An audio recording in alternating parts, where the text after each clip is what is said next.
Queensland, and we can see that we've got New South Wales here as well. So what I want you to do, boys and girls, what I want you to do, ladies and gentlemen, let me know and let all of the Ekka people know who would like Queensland to win. Who'd like Queensland to win?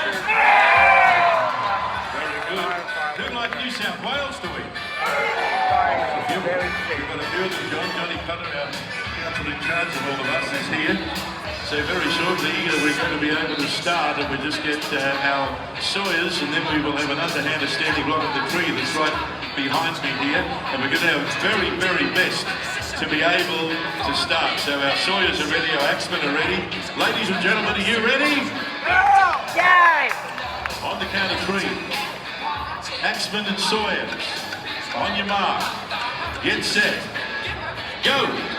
Now, as you watch, they work between each other. Watch the shoulders, the arms, they get the right stance, they work as a team, and they'll come down that block. Now we've got father and son over here out of the Hewitt family, over for New South Wales.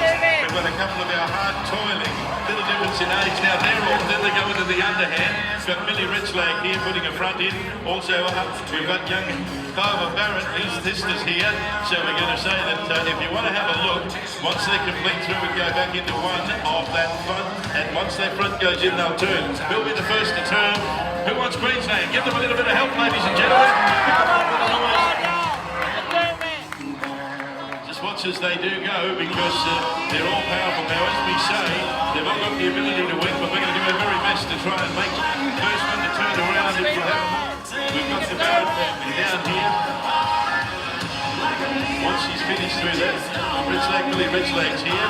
And this is how it was done in the very early days, and we want you all to know. It started with a couple of fellas having a refreshment in Tasmania, the rest is history. And again, blow for blow as they go, Millie Richlag and Ekka Ekka's over here, just starting to get through the powerful girls, ready to go into that standing block, and then we'll go into the tree.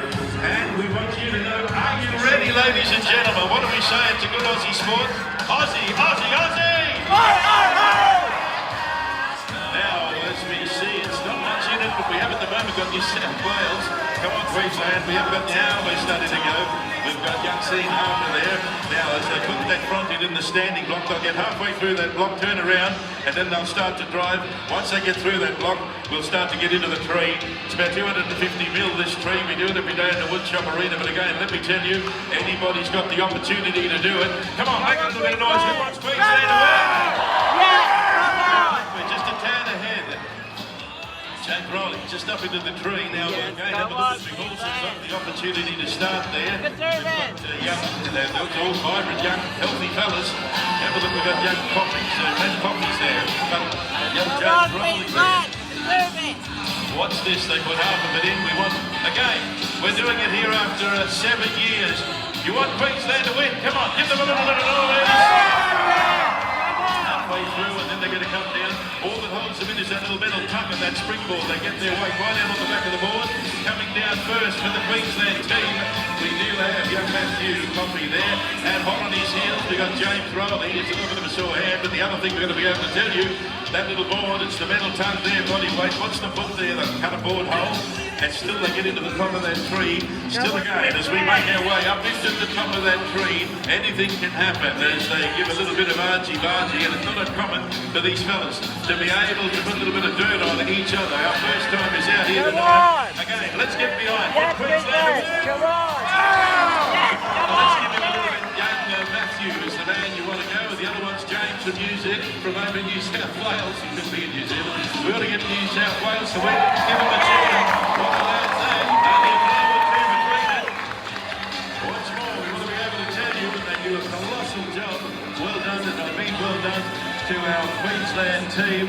New South Wales is only a couple of blows behind it, but again, great Queensland sport, a great Australian sport, it's a great international sport, and so we trust you like we'll be here every night. But one more time, we want to be able to let everybody know as we sash them and do the presentation. Remember, you enjoyed it, so let everybody know. Aussie, Aussie, Aussie! And we do have a trophy, so we got Lindsay Hewitt here, and Lindsay's got the Councillors' Cup. And for Queensland, on the count of three, ladies and gentlemen, let's give Queensland a big cheer. 1, 2, 3! Looks like New South you can have a bit of argy-bargy. Congratulations. Billy's here as well. They're all here. They've done a great job. We do it every night, so we look forward to having your company. We trust you enjoy it. We are over in the woodchop arena every day, and so if you'd like to see some soaring, you'd like to see wood chopping, you'd like to see the ability of veterans for Australian champions, world champions, your best ability, ladies and gentlemen, to do is come over just near the Showbag Pavilion and join us. You're always made welcome, and we'll be back tomorrow night. Thank you.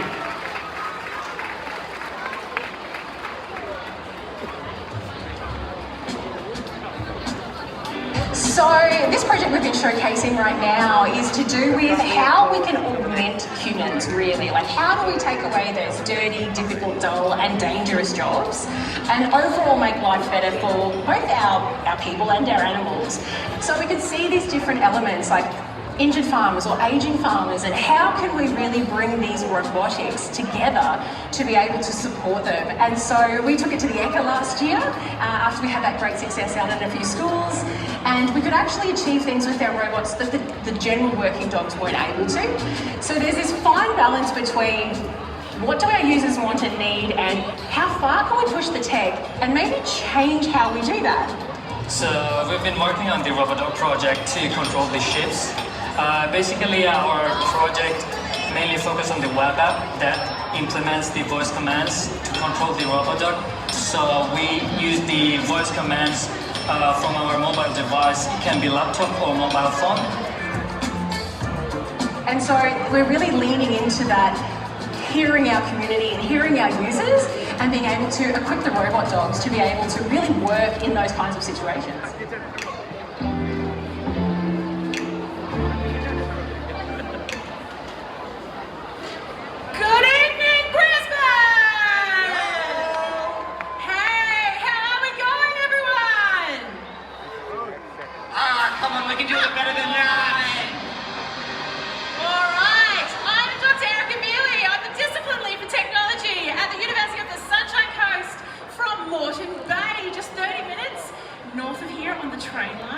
And tonight with me is... Hello, my name's Alistair, and with us today we've also got Victor. Now, Victor is one of our students here at UDSC, and he is doing some real research out on the ground here.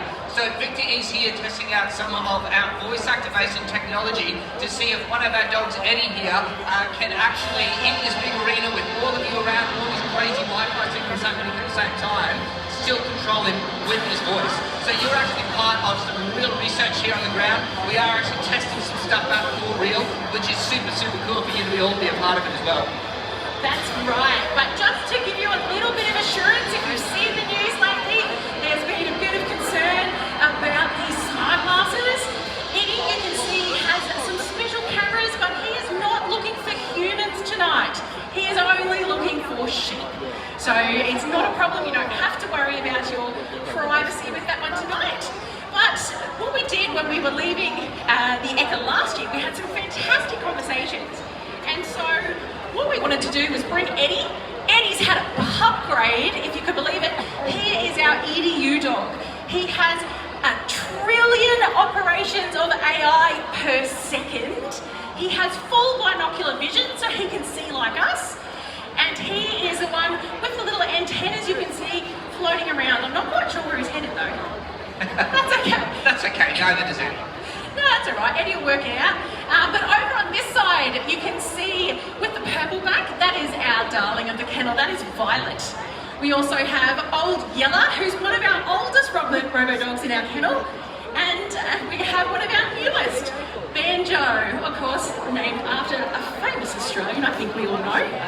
But the other thing we really heard about the Ekka last year is that the other thing we did here last year is the fact that we have a whole lot of aging farmers in Australia. Yeah, that's right, Erica. So the thing about these dogs is what they're designed to do is do those dirty, dangerous, dull and difficult tasks. It's not about changing their way of life, it's about making it easier for everyone. So we do have an ageing farming population here in Australia. The average age of farmers in Australia has gone from 51 to 56 just in in the last 20 years.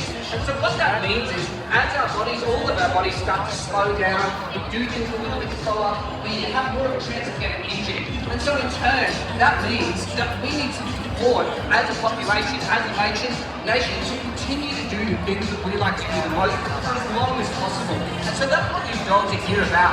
At UDSC we have a really amazing health research cluster, aging health research cluster. And what that means is we're actively researching how technology such as these robo-dogs can support people everywhere to continue to do the things that they love the most for as long as possible. And that's what this technology is all about. As I said, it's not about changing the way we live, it's about making it better and making sure we can do it for longer.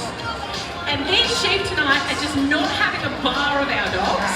They want to go and play with their friends, which are coming up later on. But we're going to move these sheep away from the control and take them for a bit of a wander. So watch how our dogs, when they're not running into walls,